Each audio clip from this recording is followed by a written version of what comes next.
बड़ी खबर की तरफ आज की पहली और बड़ी खबर जो निकल कर आ रही है कि जानेंगे कि किन किन क्षेत्रों में 1 करोड़ रोजगार देगी योगी सरकार। जी दोस्तों, आपको बता दें कि लॉकडाउन के कारण बड़ी तादाद में प्रवासी श्रमिक अपने गृह राज्य वापस लौटे हैं, तो सरकारों के सामने सबसे बड़ा संकट इन श्रमिकों को रोजगार देने का उत्पन्न हुआ है। योगी सरकार ने 1 करोड़ लोगों को एक साथ रोजगार देने का मेगा प्लान बनाया है।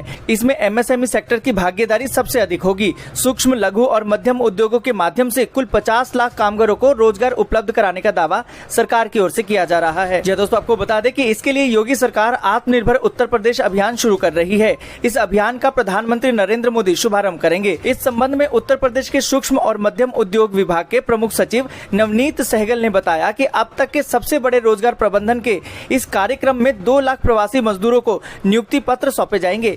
इनमें से कईयों को खुद पीएम नियुक्ति पत्र सौंपेंगे। दोस्तों, आगे बढ़ने से पहले वीडियो को लाइक और शेयर जरूर कर दें। अगर अभी तक आपने चैनल को सब्सक्राइब नहीं किया है तो सब्सक्राइब करें, बेल के आइकन को दबाएं, ऑल नोटिफिकेशन को जरूर ऑन करें। और इसी के साथ बढ़ते हैं अगली बड़ी खबर की तरफ। अगली बड़ी खबर जो निकल कर आ रही है कि लद्दाख में संचार नेटवर्क होगा और मजबूत, लगाए जाएंगे 54 मोबाइल टावर। ये दोस्तों, आपको बता दें कि एक तरफ एलएसी तो दूसरी तरफ एलओसी से सटे केंद्र शासित प्रदेश लद्दाख में रोड कनेक्टिविटी के साथ साथ संचार नेटवर्क भी मजबूत होगा। केंद्र सरकार ने यूनिवर्सल सर्विस ऑर्गेनाइजेशन फंड के तहत 54 नए मोबाइल टावर लगाने को मंजूरी दे दी है। ये दोस्तों, आपको बता दें कि लद्दाख के सांसद नामग्याल ने कहा कि लद्दाख में मिशन डिजिटल के तहत 54 नए मोबाइल टावर लगाए जाएंगे। इनमें नुब्रा में 7, लेह में 17, जंस्कार में 11 और कारगिल में 19 मोबाइल टावर लगाए जाएंगे। सांसद ने कहा कि 54 नए मोबाइल टावर की मंजूरी को लेकर उन्होंने केंद्रीय दूरसंचार मंत्री रविशंकर प्रसाद से फोन पर बातचीत करके केंद्र का आभार जताया है। जी दोस्तों, बढ़ते हैं अगली बड़ी खबर की तरफ। अगली बड़ी खबर जो निकल कर आ रही है कि केंद्र सरकार ने सीमा क्षेत्रों में सड़क बनाने वाले कर्मचारियों के वेतन में की है 170% तक बढ़ोतरी। जी दोस्तों, आपको बता दें कि केंद्र सरकार ने बॉर्डर क्षेत्र में सड़क बनाने का काम करने वाले कर्मचारियों के वेतन को लेकर बड़ा कदम उठाया है। सरकार ने भारत की सीमाओं के साथ सड़क और बुनियादी ढांचा परियोजनाओं में शामिल कर्मियों को वेतन वृद्धि देने का फैसला किया है।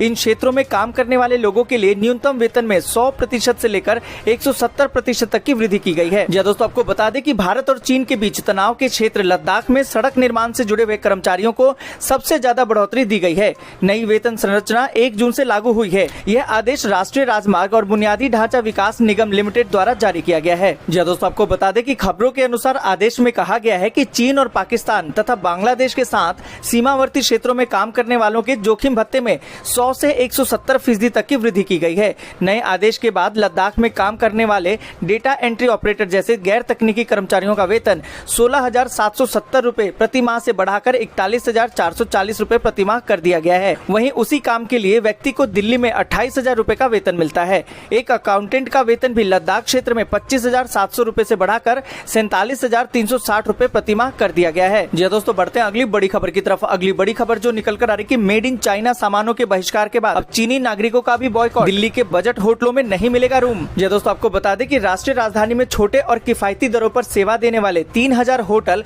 और रेस्टोरेंट के संगठन ने चीनी सामान के बहिष्कार के साथ ही वहां के नागरिकों को भी रूम नहीं देने का निर्णय किया है। दिल्ली होटल्स और रेस्टोरेंट ऑनर्स एसोसिएशन ने छोटे व्यापारियों के संगठन कैट को पत्र लिखकर इसके बारे में सूचना दी है। आपको बता दें कि समूह ने confederation of all India traders के चीनी वस्तुओं के बहिष्कार के अभियान को पूरा समर्थन देने का निर्णय किया है। जी दोस्तों, आपको बता दें कि लद्दाख में भारत और चीन की सेना के बीच झड़प में 20 भारतीय सैनिकों के शहीद होने के बाद कुछ तबकों में चीनी सामान के बहिष्कार का अभियान जोर पकड़ रहा है।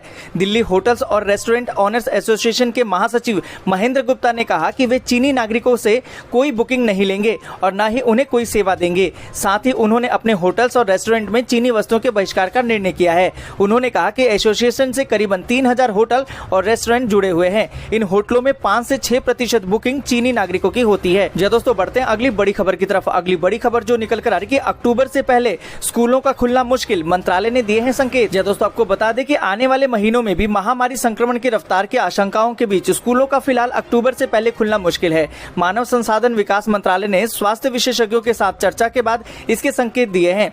ऐसे में मंत्रालय ने ऑनलाइन पढ़ाई की मुहिम को और तेज कर दिया है। स्कूलों से ऑनलाइन क्लास लगाने और छात्रों को उससे जुड़ने के निर्देश दिए हैं। साथ ही स्कूलों के लिए प्रस्तावित 12 नए टीवी चैनलों को लॉन्च करने की योजना पर भी काम तेज कर दिया गया है। जी दोस्तों, आपको बता दें कि मंत्रालय ने इससे पहले स्कूलों के अगस्त तक खुलने की उम्मीद जताई थी, लेकिन हाल ही में दिल्ली सहित देश के अलग अलग हिस्सों में महामारी संक्रमण की रफ्तार बहुत तेज हो गई है। मंत्रालय ने हाल ही में यूजीसी को भी परीक्षाओं और नए सत्र को लेकर जारी गाइडलाइन की नए सिरे से समीक्षा करने को कहा है। दोस्तों आपको बता दें कि इस बीच मंत्रालय के निर्देश पर केंद्रीय विद्यालयों में ऑनलाइन पढ़ाई शुरू हो गई है। छात्रों को हर दिन 2 से 3 घंटे ऑनलाइन पढ़ाया जाता है।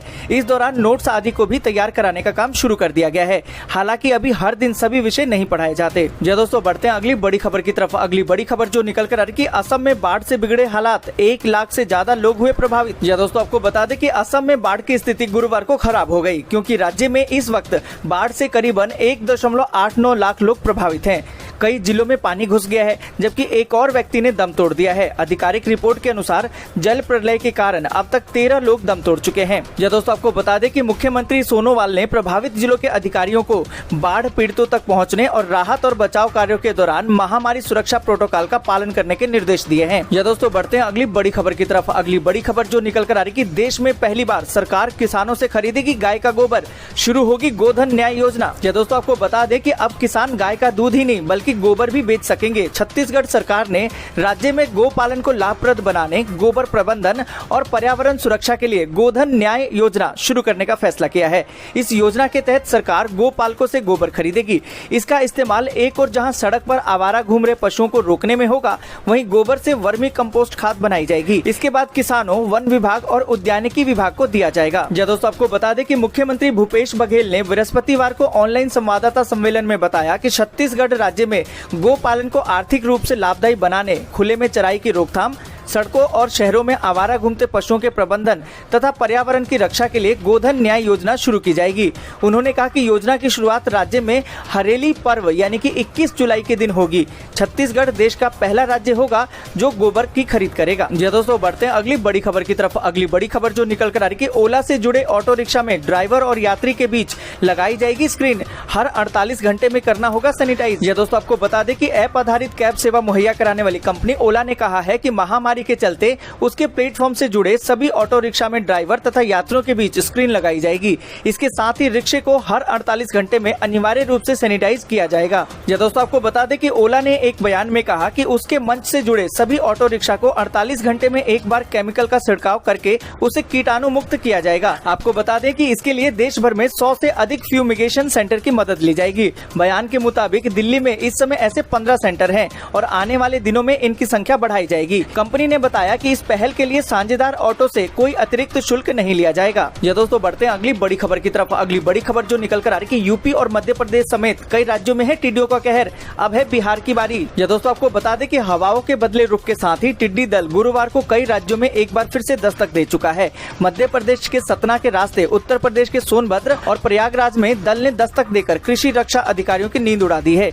ऐसे में लखनऊ सहित पूरे प्रदेश में सतर्कता बढ़ा दी गई है। दोस्तों आपको बता दें कि कृषि अधिकारियों का दावा है कि हवा के रुख में अचानक बदलाव होने से प्रयागराज में टिड्डियों का झुंड नजर आने से हड़कंप मचा हुआ है। दोस्तों आपको बता दें कि मध्य प्रदेश के अशोकनगर जिले में बुधवार को 2 टिड्डी दलों ने धावा बोला, लेकिन कृषि विभाग एक ही टिड्डी दल बताता रहा। वहीं आपको बता दें कि टिड्डियों का दल बिहार भी पहुंच गया है। रोहतास और बक्सर जिले के कई गाँव में फसलों को खराब कर चुका है। किसान परेशान है। कृषि विभाग ने सीमावर्ती जिलों में अलर्ट जारी कर दिया है। दोस्तों आपको बता दें कि अधिकारी मौके पर ही कैंप कर रहे हैं। टिड्डियों का जो दल अभी बिहार आया है वह बहुत ही छोटा है, लेकिन उत्तर प्रदेश के प्रयाग की ओर से आने वाले टिड्डियों के एक बड़े दल को लेकर कृषि विभाग विशेष तौर पर अलर्ट है। दोस्तों बढ़ते हैं अगली बड़ी खबर की तरफ। अगली बड़ी खबर जो निकल कर आ रही है कि यूएस आया भारत के साथ तो चीन को लगी मिर्ची, दिया ताइवान का उदाहरण। दोस्तों आपको बता दें कि भारत के साथ तनाव के बीच चीन को इस बात की चिंता सताने लगी है कि कहीं भारत और अमेरिका उसके खिलाफ लामबंद न हो जाएं। अमेरिका ने गुरुवार को यूरोप में अपनी सेनाएं घटाकर एशिया में तैनाती बढ़ाने का अहम रणनीतिक फैसला लिया है। अमेरिका के विदेश मंत्री माइक पोम्पियो ने कहा है कि भारत और दक्षिण पूर्व एशियाई देशों के सामने चीन के बढ़ते खतरे को देखते हुए अमेरिका यूरोप में अपने सैनिकों की तैनाती को घटाकर इन्हें सही जगहों पर तैनात करने जा रहा है। इन घटनाक्रमों के बीच चीन की सरकार के मुख्य पत्र ग्लोबल टाइम्स ने एक संपादकीय लिखा है जिसमें भारत के अमेरिकी के करीब जाने को लेकर तीखी प्रतिक्रिया दी गई है। दोस्तों आपको बता दें कि ग्लोबल टाइम्स ने लिखा है कि चीन और भारत के बीच सीमा विवाद रातों रात पैदा नहीं हुआ है। एक वक्त था जब दोनों देशों के बीच तनाव एक बड़ा खतरा था। भारत उस वक्त भी किसी देश पर निर्भर नहीं हुआ, इसलिए ये तर्क बिल्कुल गलत है कि मौजूदा सीमा तनाव में भारत किसी एक गुट के साथ जाने के लिए मजबूर हो जाएगा। दोस्तों आपको बता दें कि ग्लोबल टाइम्स में लिखा गया है कि ताइवान के मामले में संप्रभुता की बात करना ही बेकार है, क्योंकि उसके सारे हित अमेरिका के नियंत्रण में हैं। वे चाहे या न चाहे उन्हें अमेरिका के इशारों पर नाचना पड़ता है। हालांकि ये कल्पना करना मुश्किल है कि कोई वैश्विक महाताकत अमेरिका के हाथों में रहना पसंद करेगी। भारत की ये एक विशेषता है कि वह अपनी कूटनीतिक स्वतंत्रता कायम रखना चाहता है। दोस्तों आज के लिए बस इतना ही। वीडियो को लाइक और शेयर जरूर कर दें। अगर अभी तक आपने चैनल को सब्सक्राइब नहीं किया है तो सब्सक्राइब करें, बेल के आइकन को दबाएं और